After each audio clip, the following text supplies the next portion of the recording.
వ్యాపార కార్యకలాపాలకు రుణాలు తీసుకోవడం, తిరిగి చెల్లించకపోవడంలో చాలా కంపెనీలు ఆరితేరిపోయాయి. బ్యాంకు రుణాలు తీసుకుని వాటిని చాలా తక్కువ వడ్డీకి తీర్చడం ఇందులో ఒక కీలకమైన అంశం. కేంద్ర ప్రభుత్వ రంగ సంస్థ nation asset reconstruction company limited విషయంలో ఇదే జరిగింది. ఆక్సన్ గ్లోబల్ అనే కంపెనీకి చెందిన 2172 కోట్ల రుణాన్ని కేవలం 579 కోట్లకే పరిష్కరించారు. అదేవిధంగా ఢిల్లీలోని బికాజీ కామా ప్లేస్ లో ఉన్న ప్రసిద్ధ హయాత్ రీజెన్సీ హోటల్ విషయంలోనూ ఇదే జరిగింది. హయాత్ రీజెన్సీ తీసుకున్న రుణాన్ని తక్కువ ధరకు లెక్కగట్టి పరిష్కరించే ప్రయత్నం జరిగింది. అయితే సుప్రీంకోర్టు ఈ పరిష్కారానికి సంబంధించిన పత్రాలు, సమాచారాన్ని కోరుతూ ఈ ప్రక్రియను ప్రశ్నించింది. రుణ పరిష్కారంలో ప్రభుత్వ రంగ సంస్థ nation asset reconstruction company limited అటువంటి పరిశీలన ఎందుకు చేపట్టలేదన్నదే ప్రశ్న.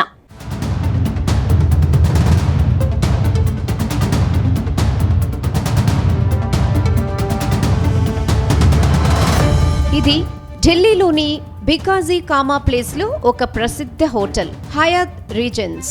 ఈ ప్రసిద్ధ హోటల్ ఒకప్పుడు 6 బ్యాంకుల నుంచి అప్పు తీసుకుంది. రుణాలు తిరిగి చెల్లించలేక ఆ హోటల్ జప్తును ఎదుర్కొనే పరిస్థితిని ఎదుర్కొంది. దీని తరువాత ఆ హోటల్ బ్యాంకులతో రుణాలను పరిష్కరించుకోవడానికి ముందుకొచ్చింది. పరిష్కార ప్రక్రియలో హోటల్ హయాత్ రీజెన్సీ విలువను 2021వ సంవత్సరంలో లెక్కగట్టారు. 2 వేర్వేరు సంస్థలు నిర్ధారించిన విలువ ప్రకారం 2600 కోట్ల రూపాయలు, 2651 కోట్ల 39 లక్షలుగా లెక్కగట్టారు. ఈ రుణాన్ని వన్ టైం సెటిల్మెంట్ కోసం సన్నాహాలు జరుగుతున్నప్పుడు హోటల్ విలువ 750 కోట్ల నుండి 865 కోట్ల మధ్య ఉంటుందని అంచనా వేశారు.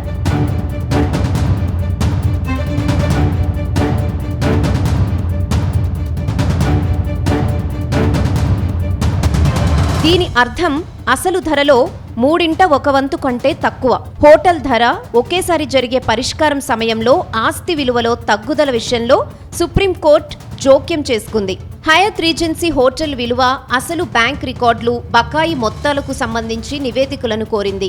హోటల్ రుణం పరిష్కారం ధర సరైనదేనా అని నిర్ధారించడమే దీని ఉద్దేశం. Hotel Hyatt Regency one time settlement కేసుకు సంబంధించిన పత్రాలు, వాస్తవాలను దేశ అత్యున్నత న్యాయస్థానం విచారిస్తున్నప్పుడు ఆక్సన్ గ్లోబల్ వన్ టైం సెటిల్మెంట్ కేసులో కేంద్ర ప్రభుత్వ సంస్థ nation asset reconstruction company limited అటువంటి విచారణ చేపట్టడానికి ఎందుకు సాహసించలేదు? అసలు దానిని అలా చేయకుండా ఎవరు అడ్డుకున్నారు? ఆక్సన్ గ్లోబల్ ప్రైవేట్ లిమిటెడ్ ప్రమోటర్ అప్రెస్ గార్గ్ నుండి nation asset reconstruction committee limited 2172 కోట్ల రూపాయలు వసూలు చేయాల్సి ఉంది. ప్రభుత్వ సంస్థ nation asset reconstruction company limited రుణ ఎగవేతదారుడైన అప్రెస్ గార్గ్తో కేవలం 579 కోట్లకే రుణాన్ని పరిష్కరించుకుంది. ప్రభుత్వ సంస్థ తీరుతో 1600 కోట్ల నష్టాన్ని కలిగించింది.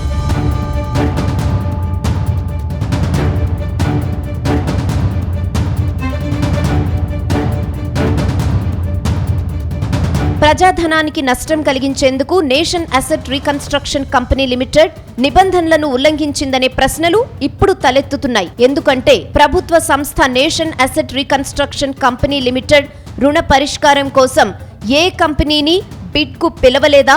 ఒకవేళ ప్రభుత్వ సంస్థ nation asset reconstruction company limited private డిస్కవరీని అంటే రుణ పరిష్కారం కోసం బిడ్డింగ్ ను నిర్వహించి ఉంటే హయాత్ రీజెన్సీ హోటల్ కేసులో 2 బిడ్డర్లు 2600 కోట్ల వరకు బిడ్ చేసినట్లే ఒక బిడ్డర్ 579 కోట్లకు బదులుగా 1000 కోట్లు లేదా 1500 కోట్లు ఆఫర్ చేసి ఉండేవారు. కానీ ఆక్సన్ కేసులో ప్రభుత్వ రంగ సంస్థ nation asset reconstruction company limited bid చేయడానికి ఎవ్వరికీ అవకాశం కూడా ఇవ్వలేదు.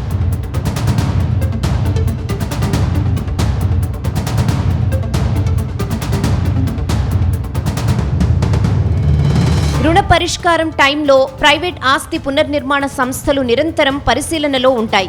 ఈసారి ప్రభుత్వ సంస్థ nation asset reconstruction company limited పరిశీలనలో ఉంది.